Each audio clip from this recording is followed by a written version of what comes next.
Our guest this week is Avlok Kohli, CEO of AngelList. Avlok is a serial entrepreneur who came on to lead AngelList in 2019. The platform's grown massively since then and now has $124 billion in assets spread across 23,000 plus syndicates and funds. We talked about AngelList's strategy, why GPs shouldn't get their hopes up for a liquid secondary market, and Avlok's approach to angel investing. Please enjoy. Avlok, thanks for joining. Thank you for having me. I'm excited.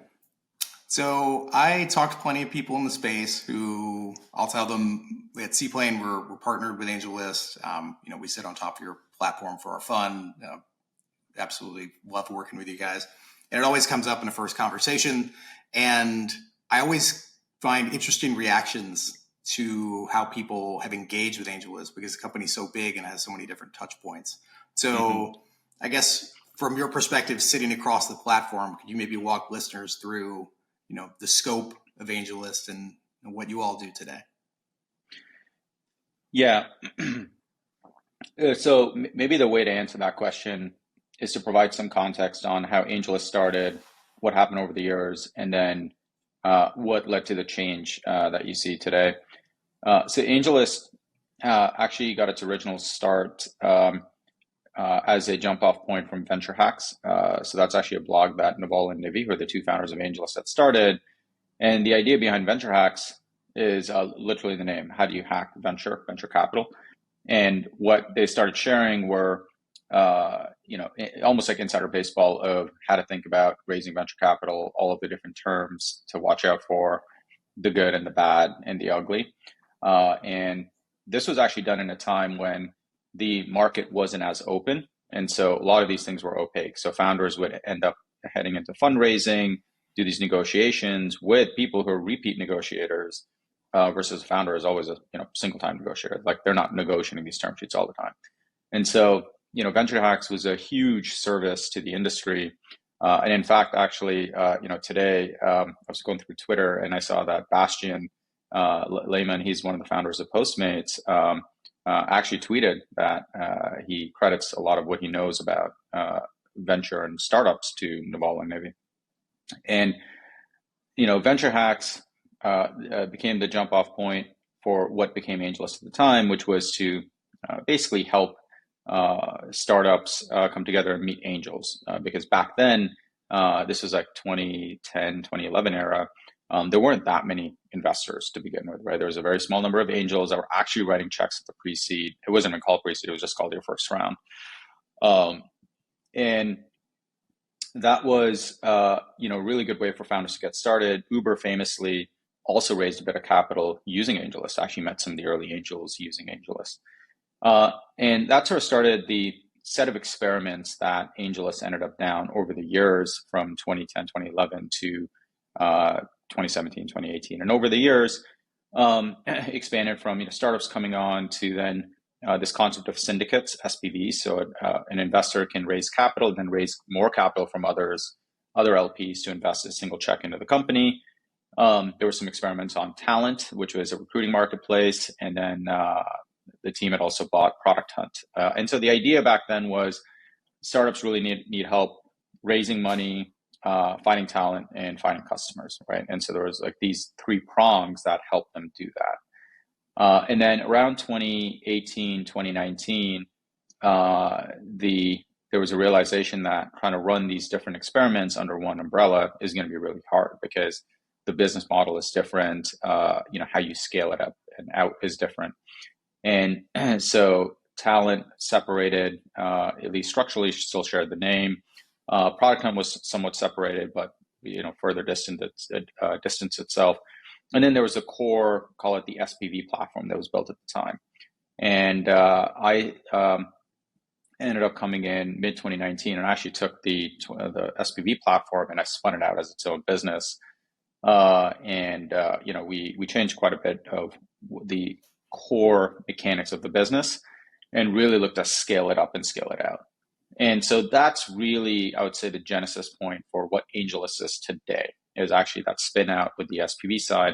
And we really focused on building a financial platform, right? So from SPVs to rolling funds to traditional venture funds to our capital side of the business to we launched cap tables and RUVs for founders.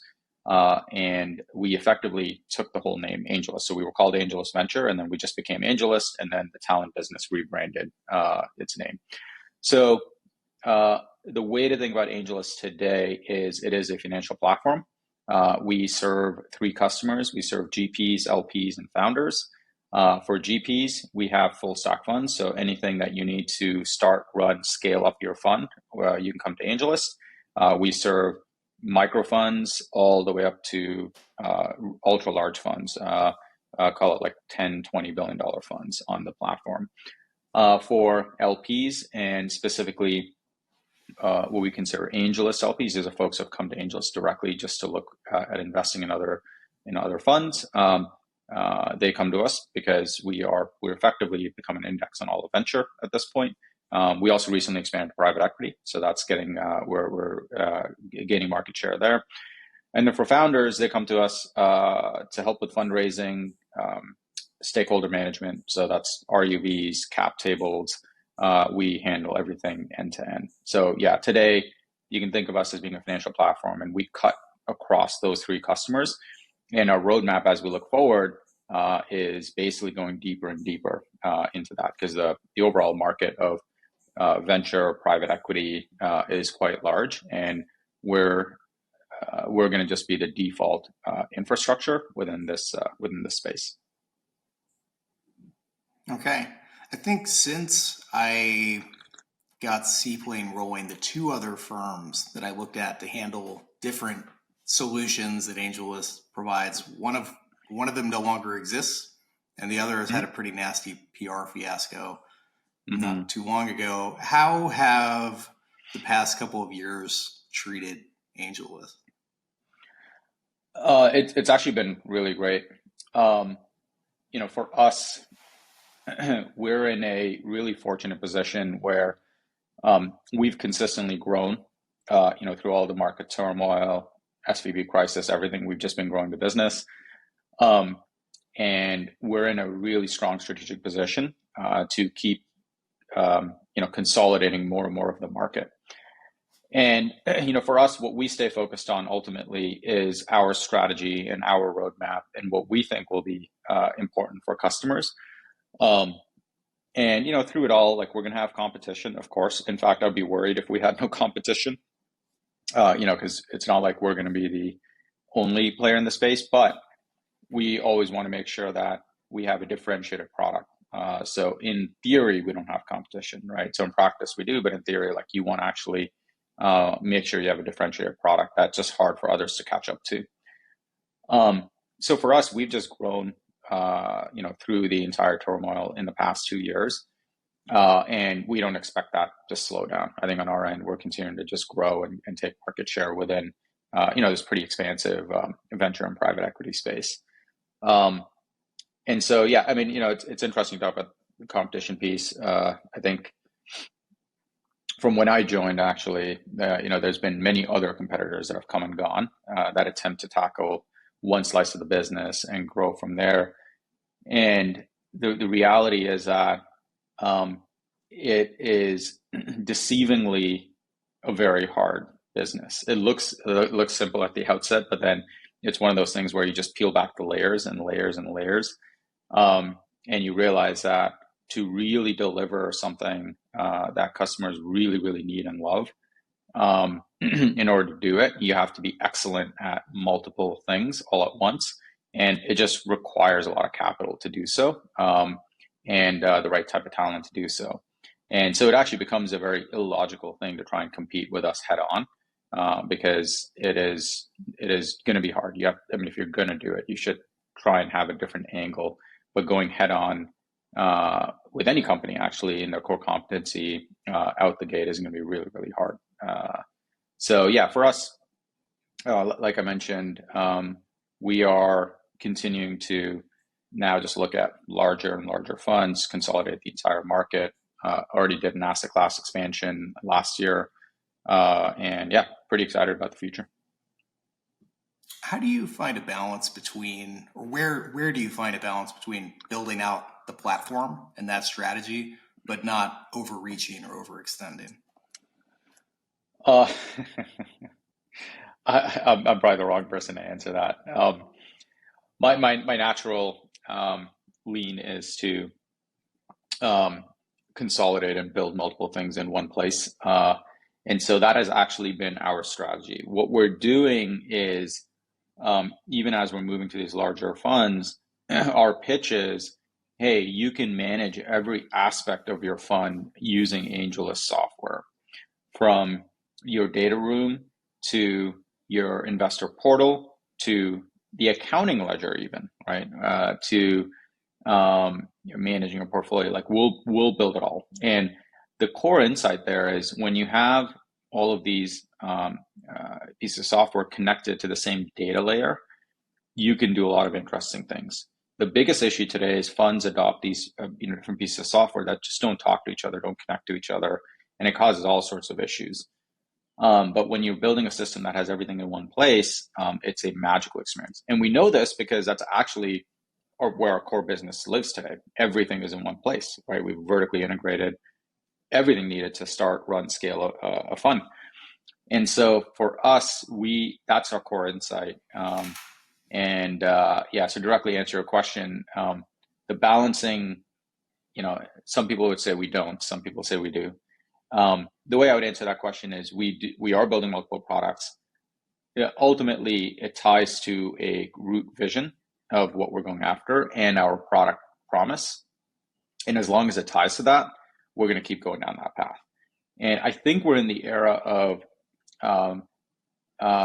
what Parker at Rippling calls compound startups, which is when you're building these pieces of software and you're connecting to an underlying data layer that is shared, you can build really interesting products and you can really solve problems. Because if you have multiple pieces of software that don't connect, you're now just adding more work on the customer to go and reconcile the data. And so the question you have to ask yourself, and the question that we ask ourselves, is how much time is spent reconciling data in the private market space? And it is a lot. Right? There are humans that are just sitting there reconciling data all day long from one system to the next because nothing ever connects. And that's one of our core insights for why we are building all these products in one place.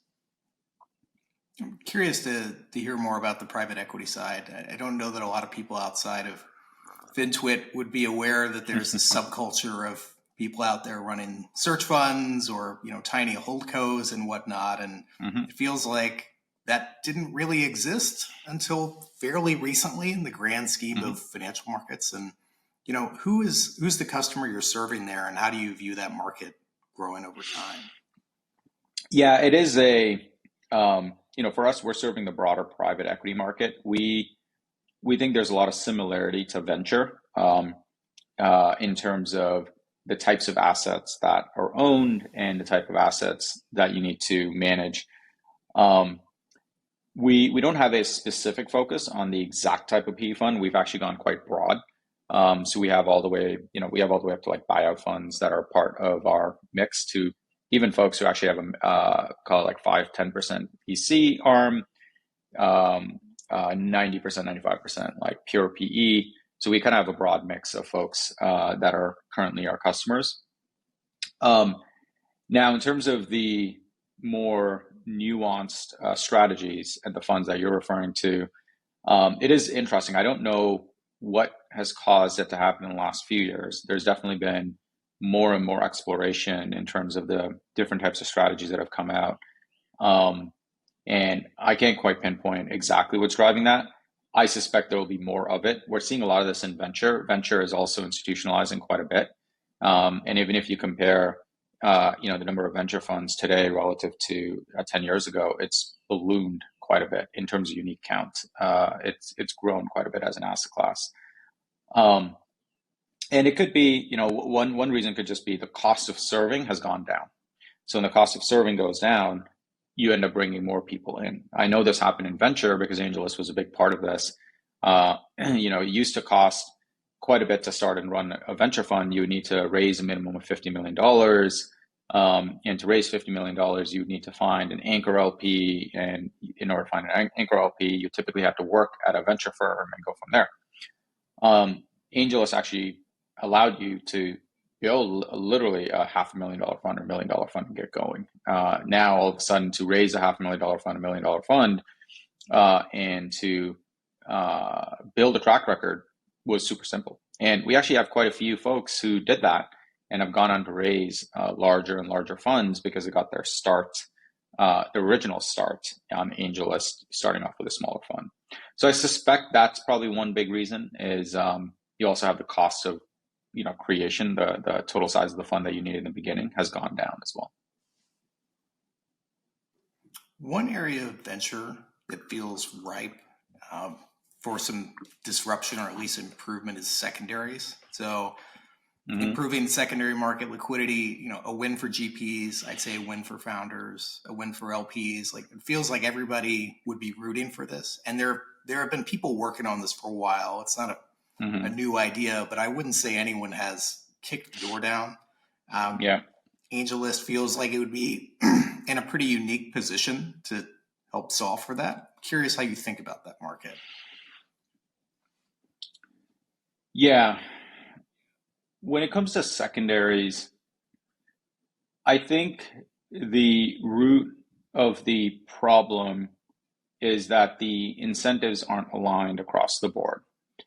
So when someone is trying to do a secondary, let's actually talk about what is an always-on secondary. Public markets are just an always-on secondary market. That's literally what it is. So at any moment in time, anyone can sell or buy shares. And so you effectively have a pretty accurate read in terms of the demand and supply for a company.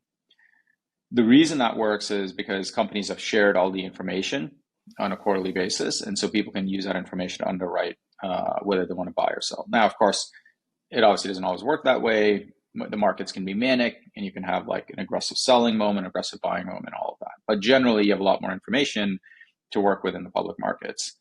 So when you translate that to the private markets, the root issue there is the incentives aren't all aligned.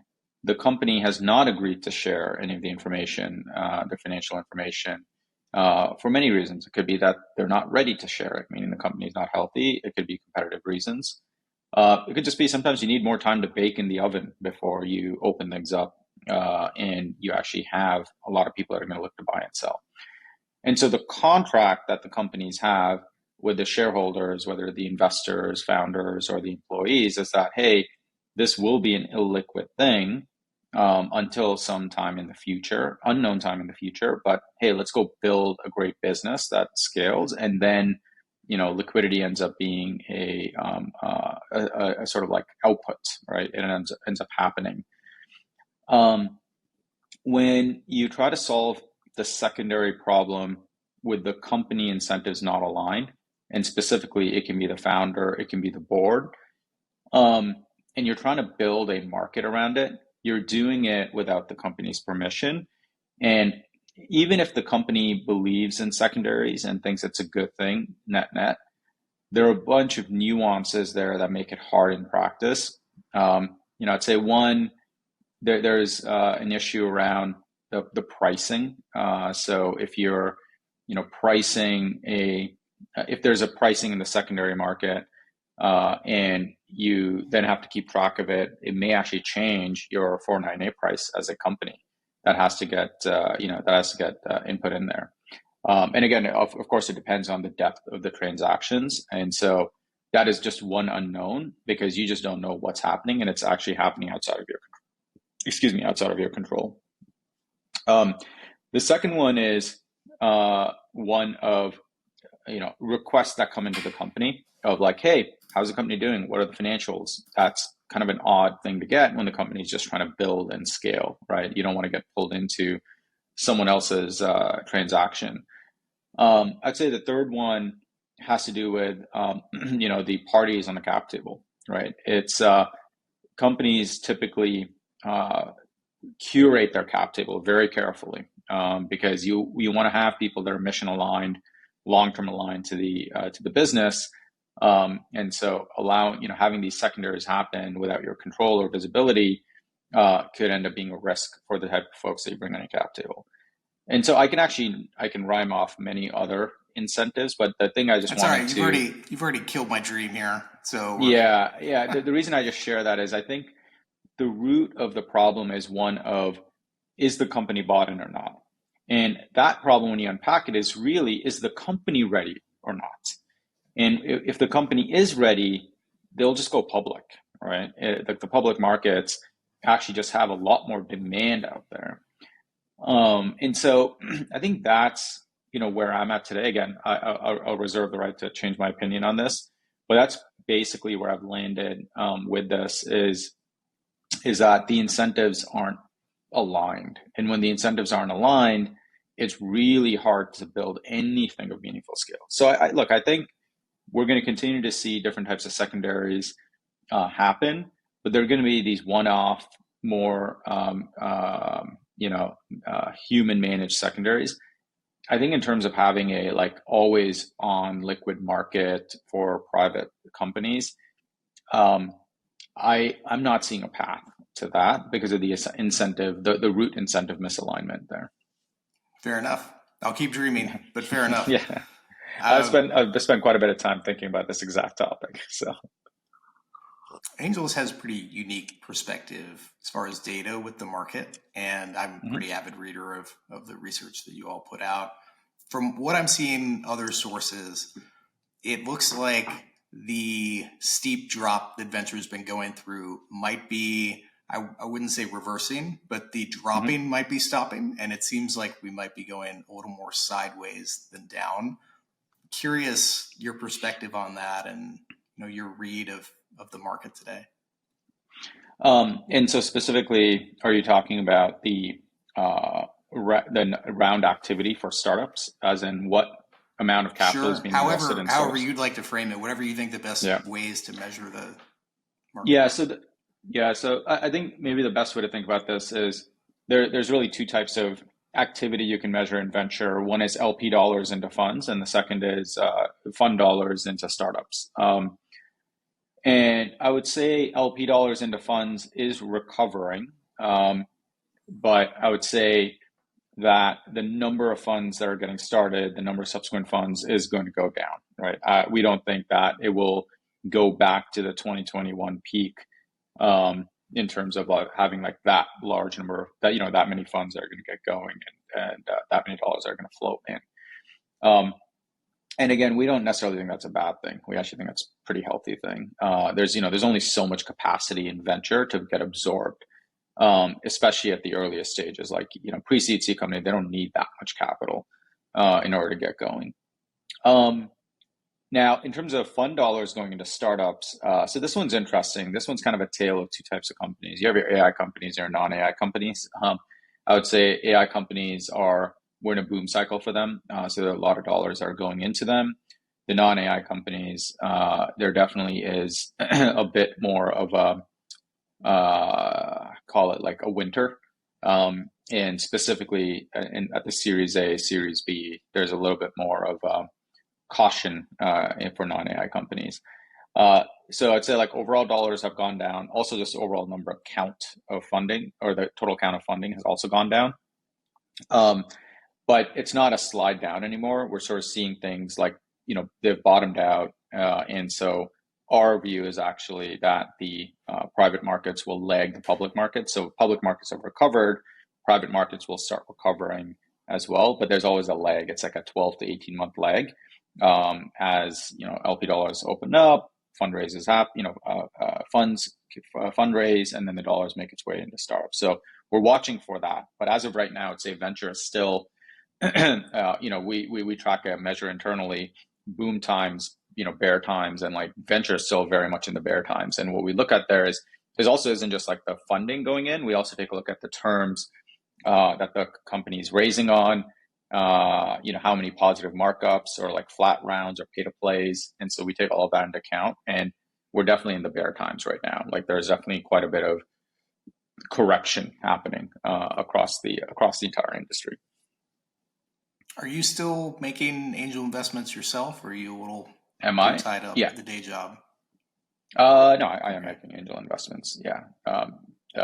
What are the Yeah. type of situations you look for?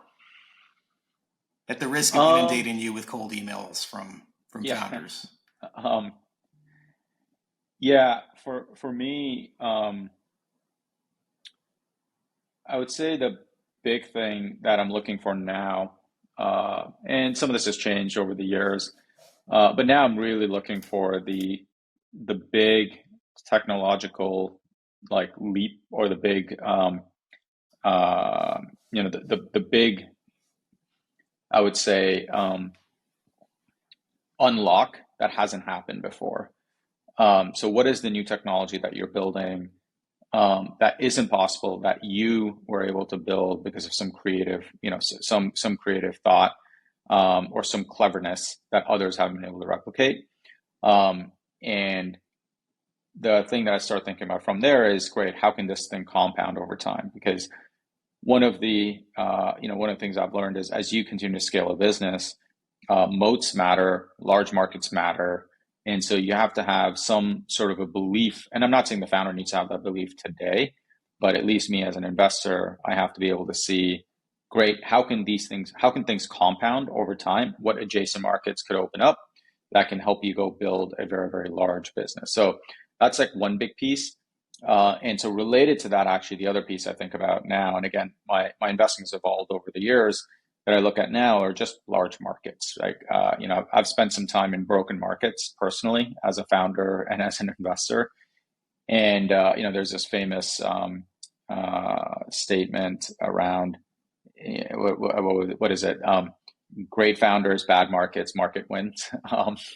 Bad founders, great market, founders may win because sometimes the market's so great, it'll just pull you into it. And there'll just be multiple winners in that space. And so I think quite deeply now about markets as well, in terms of how markets can develop. Or is the product that the founders built, can it actually create a whole new market? So again, a lot of my time now is spent on the uniqueness, I would say, uniqueness and scale of the overall market. And less so on some of the other factors that I used to look at. What advice would you have for founders who might be listening, who are thinking about trying to build their own platform? Think about building their own platform. I would say you need to start with a single product, a core product first. That's really going to pull customers in, and then from there you think about what the other products can be. And the reason is, you always need to have some core product that's going to pull people in. You need momentum, right? Startups are all about momentum, and you have to have that first product that's going to pull people in. Use that as momentum, and then you can use that as a launch pad to launch all of these other products that you're looking to build. So that'd be my first thing: is don't over-engineer it. Don't try and build an entire platform from day one. You really do need customers. You need the momentum to then go execute on product number 2, product number 3, product number 4, however many you think you want to build over time. Rippling is a good example, actually, a recent case study of, they are building a compound startup, but originally they started with a single product as well, as a way to, if I remember correctly, it was for HR professionals to manage the onboarding. I could be getting that wrong, but it was like a single product that solved a gnarly problem. And so you really want to start there. Just like AngelList got its start, I would say it's a start for the platform we see today as, the SPV business. So creating the ability for people to invest capital into an SPV and then raise more capital from other LPs. That was the product that pulled a lot of people in, right? And then from there, many years later, we did rolling funds, venture funds. Now we're kind of doing a whole software suite, from like treasury system to investor portal. So like, we still had that core to start off with and to expand from. Well, I think probably wrap things up with going into a time machine and ask you maybe a little bit of a story and then a little bit of a question. So go back March 2024 or 2023. I'm a few months into raising my first fund, yet to cut a check, but I've got a decent bit of capital from LPs in there. Yeah. As you may have heard, SVB started running into some problems. And the day after the raise, I get in touch with AngelList and diplomatically say, I would really like to get our LPs capital out of SVB. Mm-hmm. You guys were able to take care of that straight away. And I have to say, my LPs were very pleased to hear over the weekend that their money was not trapped indefinitely. So first, I Yeah. just want to say thanks for that. But second, and it's easy to look back in hindsight, and I think people can gloss over that. But at the time, as a customer, that was tremendous. But I'm curious, what obviously you have your treasury product now, but I'm curious to Yeah. hear more about that product and kind of the history of how you guys came to build that out. Yeah. So I'll start by saying AngelList in its current form exists because of SVB. SVB actually took a huge bet on AngelList early on um, by giving us integrated banking for our customer funds. And it was a big risk early on. This is before my time, but I actually I understand some of the facts behind what had happened. And even I'm like, that was actually really important. It was a very important juncture for AngelList. Um, and so we had been primarily on SVB for our banking infrastructure for many, many years. Um, and in the in the middle of 2022, we made a decision to expand our banking partnerships and to take on a big build out for expanding to multiple banking partnerships, because going from a single bank architecture to a multi-bank architecture was just a complete change in terms of like how we operated and what needed to happen. So not only was there a big tech build out, there was also a big partnership build out, a lot of negotiations, a lot of corralling. And so it actually took us multiple quarters to go do that. And we started the migration away from a single bank to multiple banks at the beginning of 2023. Um, and a lot of this was also just being proactive around risk management. And, we, to be clear, like we didn't think a top 20 bank would ever go under. But it was just like prudent risk management of like remove single points of failure, even though SVB was the gold standard and there were top 20 bank and all of that. And so, yeah, we started the migration away. And when, when the SVB crisis hit, for us, it was about, great, let's accelerate the migration. And so we'd already notified them we were doing an orderly transition. But in March, when it started happening, for us, we just accelerated the whole thing. And so we had a plan, which was like break the glass plan. Like if we need to accelerate really fast, we execute on it, and that's what we ended up doing.